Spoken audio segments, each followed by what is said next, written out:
আসসালামু আলাইকুম গাইস, কি অবস্থা? কেমন আছো তোমরা সবাই? আশা করি অনেক অনেক বেশি ভালো আছো। তো বরাবরের মতো ভালোবাসার মানুষটা নতুন আর একটা ভিডিওতে স্বাগত। গাইস, আজকে আমাদের গেটের অবস্থা তো খুবই খারাপ। দেখছো গাইস, আমাদের গেটের আর কি পানিতে একদম ভিতরে সব তলাই যাইতেছে। এটা হলো আমাদের এইখানের একটা বড় একটা গেট। এদিকে ভাইঙা ঠাইঙা গেছে সবকিছু আর কি। তো আমি এখানে আসছি একটু ভিডিও করতে, মানে যাইতেছিলাম বাজারে, তো দেখি গেটের অবস্থা খুবই খারাপ, একটু ভিডিও করে নিলাম।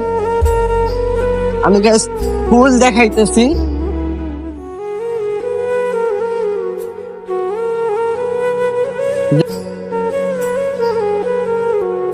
পাশেই বড় নদী, তো এইখানের এইটা আর কি সারা, যার কারণে পানিটা আসতেছে। আর গাইস আমি এইখান থেকে বাইক নিয়ে যাইতেছিলাম, তো একটু ভিডিও করে নিলাম। এটা হলো আমাদের গ্রামের রাস্তা, খুবই খারাপ রাস্তা, এখনো কাঁচা, পাকা হয় নাই, পাকা হইতেছে। তো দেখা হবে নতুন আরেকটা ভিডিওতে। সবাই ভালো থাকবেন, সুস্থ থাকবেন, আল্লাহ হাফেজ।